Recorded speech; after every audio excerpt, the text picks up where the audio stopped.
자, 안녕, 민규쌤입니다. 일본사 두 번째 시간입니다. 자, 지난 시간에 고대사까지 봤었고요. 그래서 야마토 정권, 나라시대, 헤이안 시대를 각각 구분했습니다. 자, 이번 시간에는 막부라고 하는 정치체제가 등장하게 됩니다. 막부. 자, 그래서 이 막부라고 하는 건 기본적으로 막부 시대를 이끄는 장군, 대장군을 쇼군이라고 하는데, 이 쇼군이 거닐던 장막에서 정치가 이루어졌다, 이런 의미로 생각하시면 되고요. 특히 이 막부 시대, 이 쇼군이 가마쿠라에서 혹은 오른쪽 이제 무로마치에서 지금 사실상 정치를 주도했다라고 해서 가마쿠라 막부, 그리고 무로마치 막부, 이렇게 표현한다라고 보시면 되겠습니다. 자, 그래서 왼쪽에 가마쿠라 막부부터 보죠. 연도를 꼭 외워야 되는 것은 아니지만 당시 동아시아의 정세를 어느 정도 파악하는 것은 필요합니다. 자, 그래서 당시 중국은 어떠했느냐? 중국은 기본적으로 남송시대입니다. 자, 우리 기억나요? 자, 여진족이 세운 금나라에게 밀려서 사실상 수도였던 카이펑이 털리고 항저우, 이만으로 지금 수도를 옮겼던 요 남송시대, 그리고 원나라 때까지 이어집니다. 그러니까 이 핵심적인 부분이 13세기죠. 13세기. 1200년대 쫙 관통하고 있죠. 이 13세기는 대제국을 건설했던 원나라가 존재했던 시기입니다. 자, 그럼 한국에서는 어떤 나라가 있었느냐? 이 시기 고려가 있었죠. 고려. 자, 요런 시기였습니다. 이 당시 일본은 어떠했는가 보도록 하죠. 자, 해양시대 말기부터 이어집니다. 당시 호족들이 지방에서 대토지를 소유하게 된다라는 것이죠. 장원 확대됐다라는 말은 이 호족 세력이 대규모의 토지를 소유하게 되었다라는 것이고, 이 대토지를 지켜가기 위해서 이 무사를 고용하는 경우가 많아졌다. 자, 그래서 무사 단이 형성되었는데 그 무사 중에 하나였던 미나모토노 요리토모라는 인물이 무사단 간의 대결에서 승리하면서 사실상 최고 강력한 무사로서 인정받았고, 사실상 천황이 이 장수 무사에게 정의대장군이라고 하는 관직을 내리면서 이제 정치를 주도하게 되었다라는 것이죠. 그래서 무사 중에 최고를 보통 쇼군이라고 불렀습니다. 자, 그래서 미나모토모 요리토모가 쇼군이 되고, 이 쇼군이 위치한 지역이 가마쿠라였기 때문에 가마쿠라 막부가 개창되었다라고 이야기를 하고요. 일본 특유의 봉건제가 형성이 됩니다. 봉건제. 자, 이 봉건제라고 하는 건 우리 중국 주나라 사례를 들었었는데, 넓은 영토를 효과적으로 통치하기 위해서 최고 권력자가 지방의 제후들에게 땅을 나눠주고 알아서 통치하게 한 것이었잖아. 그러다 보니까 지방 분권적인 경향이 굉장히 강했다라고 하는 것이 특징이죠. 그래서 일본의 중세 시대에는 지방 분권적 경향이 강했다라는 것이고요. 중앙에서 정치를 주도하는 쇼군, 장군이라고 합니다. 쇼군이 있고 그를 따르는 무사들이 있겠죠. 그들을 보통 곡괭인이라고 합니다. 혹은 그를 따르는 가신이라고 부르죠. 그래서 쇼군이 자신을 따르는 무사들에게 일정 지역을 통치하도록 넘겨주는 것이지. 그래서 일정 지역을 넘겨주고 충성의 의무를 다하도록 한 겁니다. 그래서 토지를 매개로 한 주종관계가 형성되었다라는 것이죠. 이게 막부 시스템이라고 보시면 됩니다. 자, 조금 더 자세하게 밑에서 이따 다룰게요.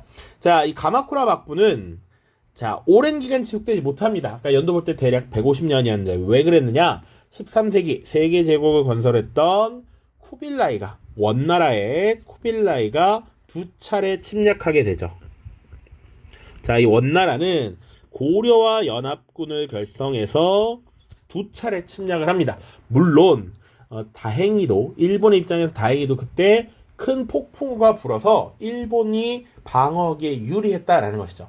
이미 일본에 도착하기 전에 병력의 손실이 많았다라는 거야. 자, 그래서 결국 원나라의 침략을 겨우겨우 막아냈다. 그 과정에서 쇠퇴했다라는 것이고요. 다만 이 과정에서 일본을 지켜준 바람이라고 해서 일본인들이 이걸 신풍이라고 불렀는데, 일본어로 가미카제라고 얘기합니다. 이 말이 여기서 나왔다. 이렇게 보시면 됩니다. 자, 그리고 이 시기에 경제와 관련해서 한 가지만 좀 기억을 해두시면 좋은데, 송나라의 동전을 수입해서 많이 사용했다라는 게 또 가마쿠라 막부 시기의 특징입니다. 자, 핵심적인 내용은 미나모토모 요리토모라고 하는 인물 기억해 두시고요. 쿠빌라이의 침략을 막아냈다 기억하시면 될 것 같아요. 자, 그래서 밑에 자료 플러스 1번에 일본의 봉건제 형성이라고 되어 있는데요. 오른쪽 요 자료만 좀 자세히 보도록 하겠습니다. 자, 요게 이해를 좀 더 직관적으로 할 수 있게 해줘서요. 자, 쇼군이 장군입니다. 무사단 중에 최고 권력자, 최고의 무사를 일컫는 것이죠. 천황이 있는 조정으로부터 정의대장군에 임명이 됩니다. 그리고 그를 따르는 무사들이 있을 텐데 그들을 고케닌이라고 보통 표현하죠. 그래서 이들은 토지를 매개로 봉건적인 주종 관계가 형성이 됩니다. 자, 그래서 밑으로 내려가는 화살표를 보시면 토지에 대한 지배권을 인정하고 또 혹은 새로운 토지를 지급한다 라고 되어 있고요. 그리고 이 고케닌 무사들이 하는 의무에는 뭐가 있느냐? 군사적 의무, 경계근무, 노역의 제공 같은 것들이 있습니다. 자, 그리고 시간이 좀 지나면 이 고케닌들의 영지가 있을 거 아니야. 부여받은 땅, 그 영지에서 세금을 거두고 치안을 유지해야 되는데, 그래서 일부 쇼군이 슈고, 지토라고 하는 관직에 이 고케닌들을 임명합니다. 자, 그래서 슈고 혹은 지토로 임명된 무사들 중에 일부는 일반적인 고케닌과 조금 차별되는 이런 세력을 형성해요. 이들이 나중에 뭐 다이묘라고 하는 이 중간 단계의 무사 계층으로 등장합니다. 다이묘. 그래서 나중에는 이 다이묘들 간의 전쟁, 치열한 경쟁이 벌어지는 전국 시대로 이어질 거다. 이렇게 생각하시면 될 것 같아요. 자, 물론 이 무사들, 고케닌들도 이 아래에 그들을 따르는 무사들이 있습니다. 이들을 게닌이라고 부르고요. 그래서 이 고케닌들은 쇼군에 대해서는 스스로가 가신이고 게닌들에 대해서는 또 주군이 됩니다. 그래서 요런 구조, 요런 시스템이 일본식 봉건제다라고 보시면 돼요. 그래서 밑에 텍스트를 보시면 가마쿠라 막부의 쇼군과 가신 사이에는 토지에 대한 권리를 매개로 주종관계가 맺어졌다. 쇼군은 가신에게 토지 지배권을 보증해주거나 새로운 토지를 줬고 가신은 쇼군에게 군사적으로 충성할 의무가 있었다. 자, 요런 내용들. 가신인 무사들은 지급받은 토지 중 직영지를 예속농민에게 농사짓겠고 그 밖의 경작지는 일반 농민에게 빌려주고 대가, 지대를 받았다라는 거 보시면 돼요.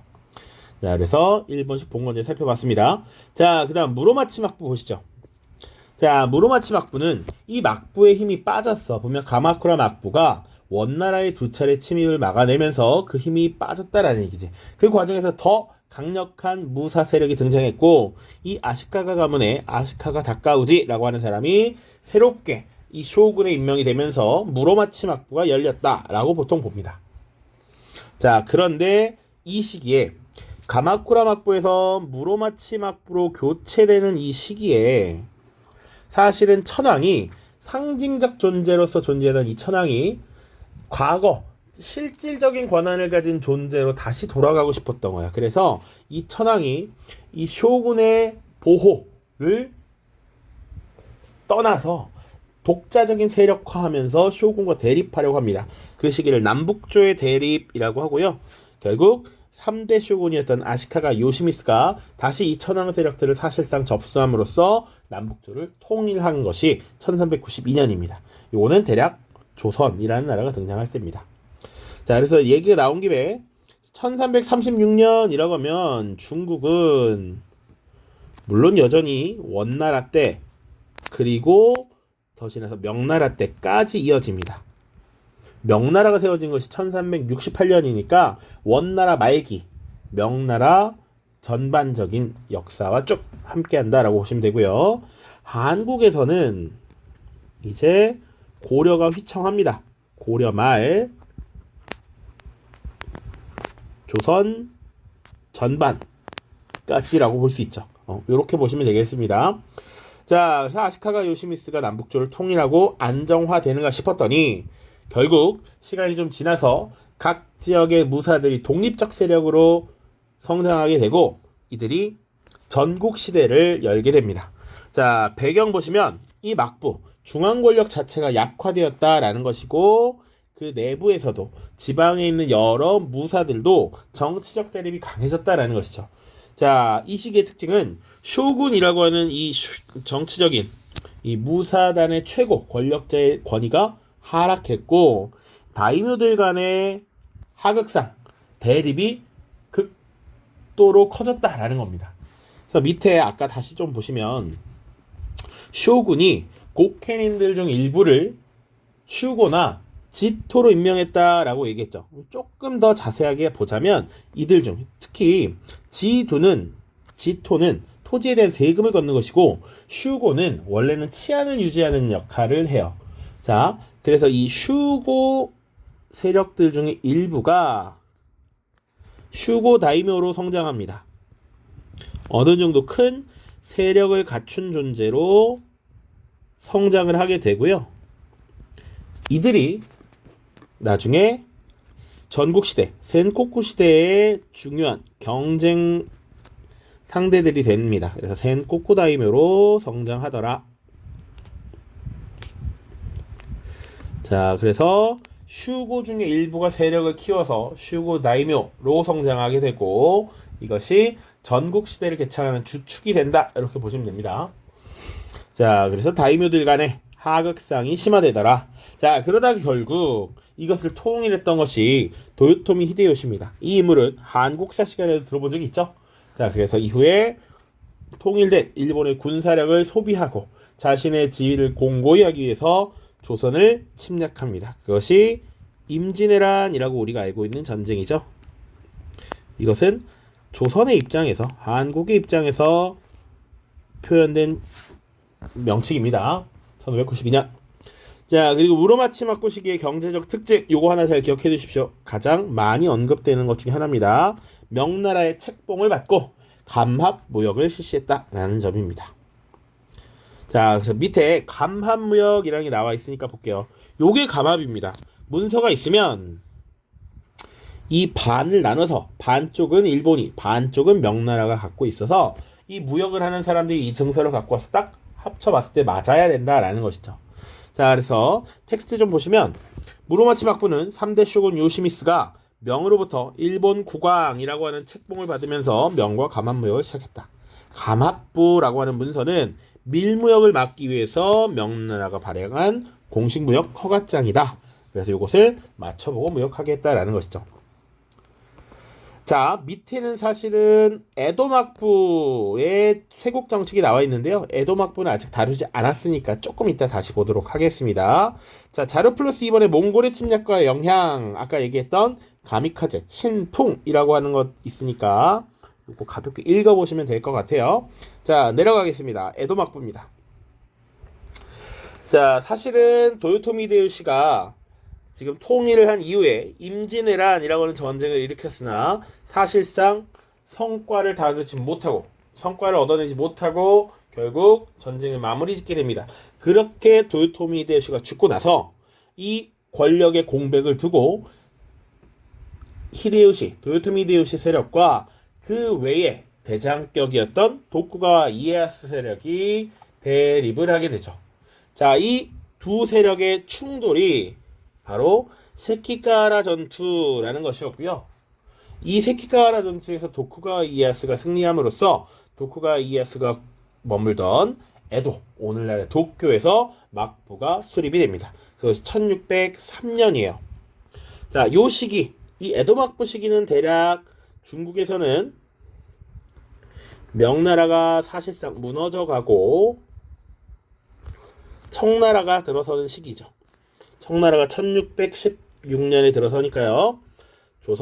한국에서는 여전히 조선시대죠. 조선시대.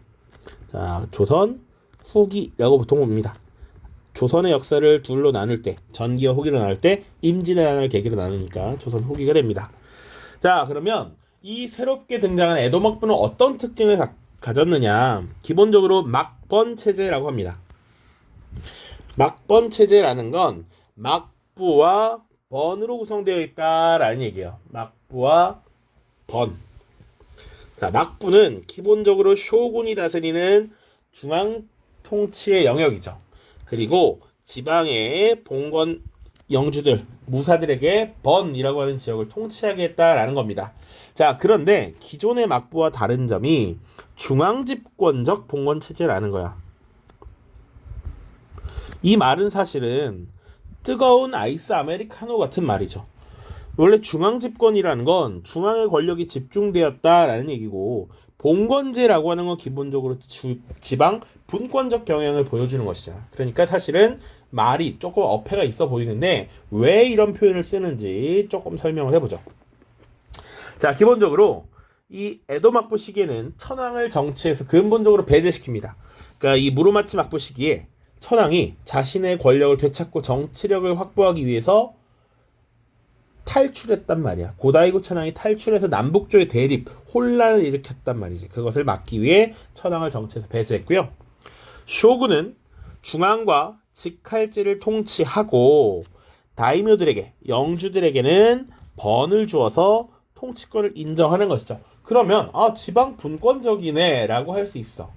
자, 그런데 그들을 통제하는 장치를 하나 둡니다. 그것이 무가제법도라고 하는 법령이었어요. 이게 가장 많이 기출된 부분이니까 체크해 두시고요. 이것의 목적은 무엇이냐?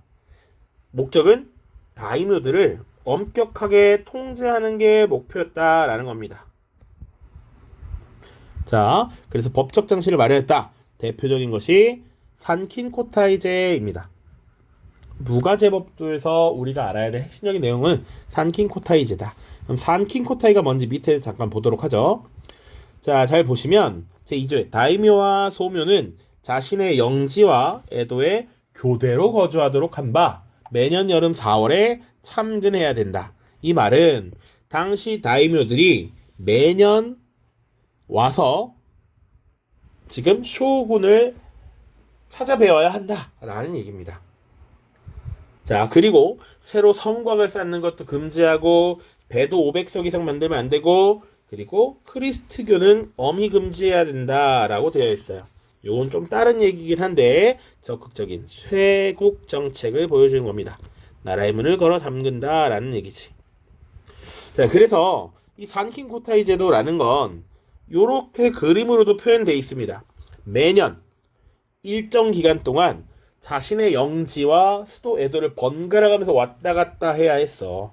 자, 그러다 보니까 대규모의 행렬을 매년 치러야 했고 매년 감시를 당했다라는 것이죠.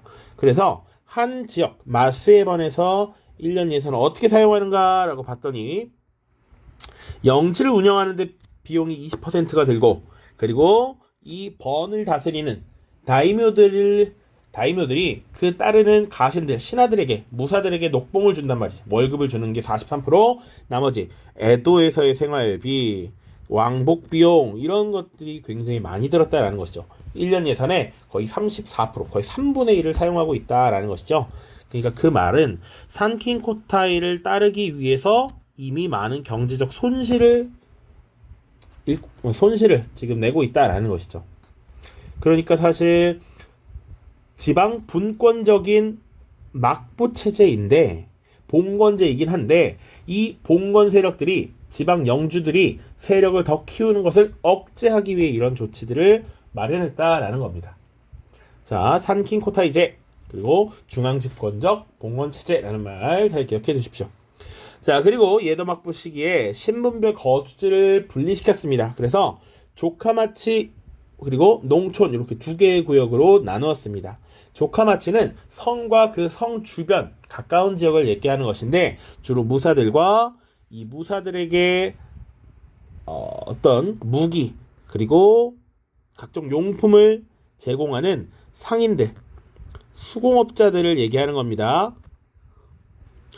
자, 이들과 농촌을 분리시켰다 라고 보시면 되고요. 막부 시기의 통치 이 정도 보시면 됩니다. 당시에 중앙집권적 봉건체제를 확립하기 위해서 시행했던 산킨코타이 제도, 신분별 거주지를 분리했던 것 이렇게 보시고요. 에도 막부의 대외정책 보시 두 번째. 16세기경부터 서양 상인들이 일본에 진출하기 시작했습니다. 자, 대표적인 국가가 포르투갈과 에스파냐죠.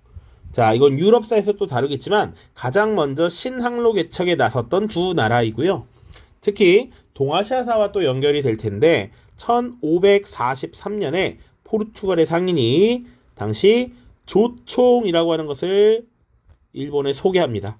그래서 이 조총이 전래되면서 센코쿠 시대의 무사들 간의 이런 전쟁, 대결에서 엄청난 변화를 가져오게 되죠.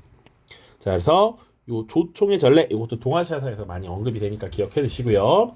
그리고 이 외국 상인들이 들어오게 되면서 일본 상인들, 일본인들도 해외로 진출하는 경우가 많아졌습니다. 자, 그리고 당시 해외 진출이 증가함에 따라 외국과의 무역이 점점 커질 텐데 이때 막부 차원에서 정부 차원에서 이 상인들을 공인해주기 시작해. 이 사람들은 정부로부터 공식적으로 인정받은 상인이야 라는 걸 보여주고 신뢰도를 높이기 위해서 슈인장이라고 하는 것을 발행합니다. 슈인장 무역이 실시되었다라고 되어 있는데 동남아로 진출한 일본 상인들에게 무역 허가증을 발급해서 일본 입장에서 무역을 적정 수준으로 통제도 하고 공신력을 강화해서 외국 상인들에게 더욱더 신뢰감을 주었다라는 것이죠. 자, 그리고 또 하나 봐야 되는 것이 쇄국정책입니다. 쇄국정책. 자, 당시 포르투갈이나 에스파냐 상인들이 일본에 진출하면서 이 크리스트교를 포교합니다. 자, 그러면서 기본적으로 조상에 대한 제사를 따르지 않는다든지 이런 변화들을 가져오게 돼. 이것이 일본의 전통, 유교적 전통을 무너뜨린다라고 해서 금지시키고요. 허가받지 않은 사사로운 무역도 통제당하게 됩니다. 다만 이후에 진출했던 이 네덜란드인에게는 예외적인 조항을 두었는데 왜냐? 이 네덜란드 사람들은 아주 정직했어요. 야, 나 무역하러 왔고 종교 그딴 거 관심 없어. 그러니까 오로지 무역만 했단 말이지. 그러니까 이 네덜란드인들에게 당시 나가사키 지역에 인공섬 데지마를 만들고 이를 개방했습니다. 그래서 네덜란드인에게는 무역 오케이라고 허용을 했다라는 것이죠. 그리고 이 시기에 네덜란드로부터 다양한 발전된 학문이 들어오게 되는데 이 시기의 학문을 난학이라고 하고요.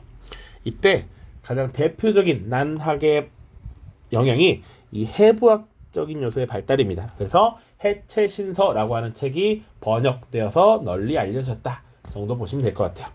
해체신서. 자, 그리고 이 시기의 경제사회 보시면 과거보다 농업 생산량이 증가했고요. 상품 작물의 재배가 확대됩니다.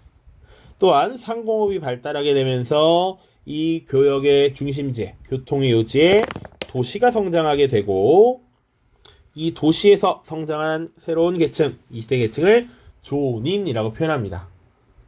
자, 그리고 이 상업과 수공업이 발전함에 따라 이 상인들, 수공업자들이 끼리끼리 모여서 서로의 이익을 위해 일하는 조합을 결성하게 되죠. 그것이 가부나까마라고 하는 것이 있고요.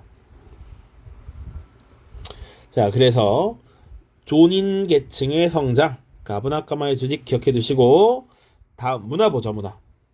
자, 조선 후기 이 조선 통신사에 의해서 성리학이 전파됩니다. 주로 양명학이 많이 전파됩니다. 그러니까 이 기본적인 성리학이라고 하면 우리 중국사에서 다뤘지만 남송시대 주희가 정리한 학문이었지. 이것도 전파가 됩니다. 그래서 이황의 사상, 이의 사상 이런 것들이 전파되고 실천적 요소를 좀 더 강조했던 양명학도 전파가 됩니다. 그래서 일본 성리학, 일본 양명학의 발달에 영향을 미쳤다. 자, 그리고 좀 더 중요하게 봐야 되는 건 조닌 문화가 발달했다라는 점이죠.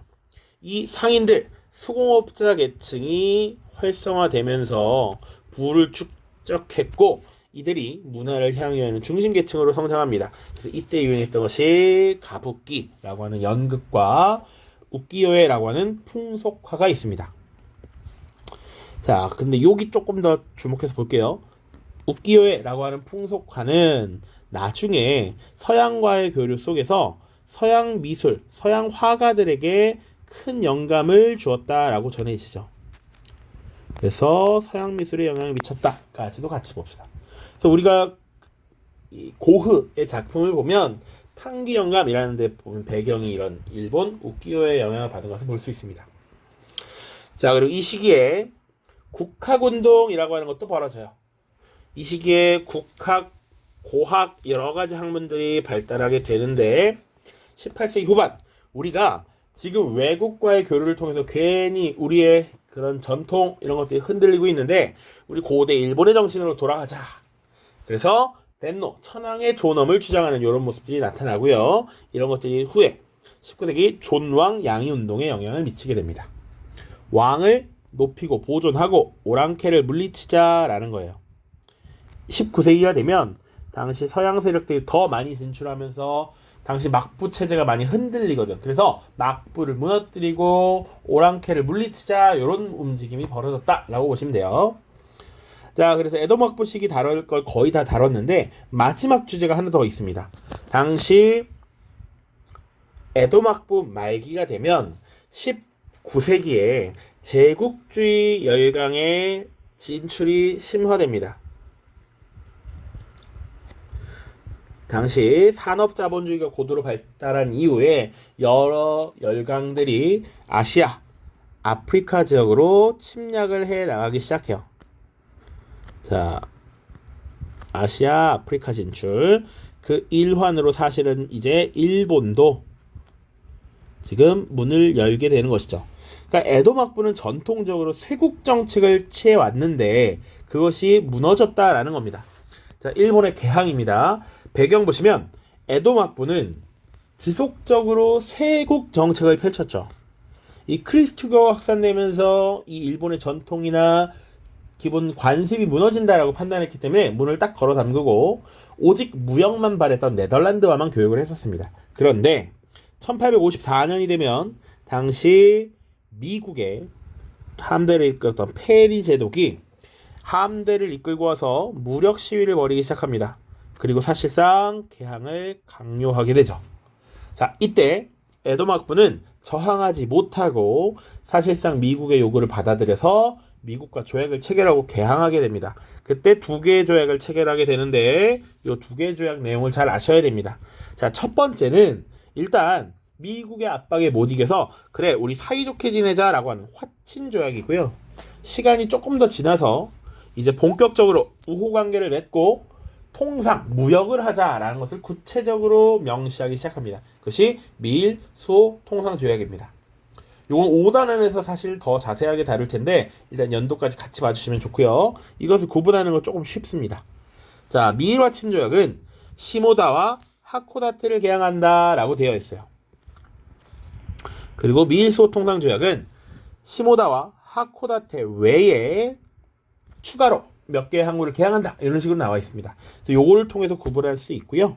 각각 주요 내용 하나 보면 미일 화친 조약에서 미국에 대해 최혜국 대우를 부여했다라고 되어 있습니다.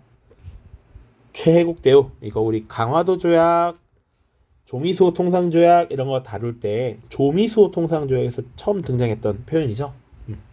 자, 그리고 미일 수호 통상 조약에서는 영사 재판권을 허용한다 이런 내용이 있습니다. 그래서 내용을 조금씩 구분할 수 있어야 한다. 뭐 관세도 매기고요. 그렇습니다.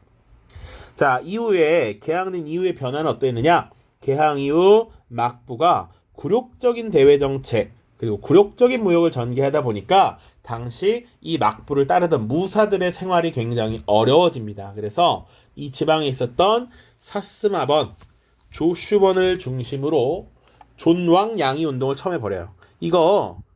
이 힘도 없고 능력도 없는 막부, 이 막부가 정치를 할 것이 아니라 차라리 이럴 거면 천황을 다시 정치의 중심으로 복구시켜서 오랑캐를 물리치자라고 했던 거야. 그것이 존왕 양이 운동입니다. 자, 그러다가 실제로 오랑캐들과 전쟁을 벌여본 이 무사들은 현실적인 어려움이 있다라는 걸 느껴요. 그래서 양이라는 것은 사실상 포기하고요. 막부를 타도하고 천황을 다시 올리자라고 하는 막부 타도 운동을 전개하게 되죠. 그래서 뒤에 1868년이 되면 실제로 이제 막부 체제가 무너지게 되고 천황을 중심으로 하는 근대화 개혁이 추진되게 됩니다. 그것을 우리가 메이지 유신이라고 하고 이것은 5단원에 가서 자세하게 내용을 다룰 겁니다.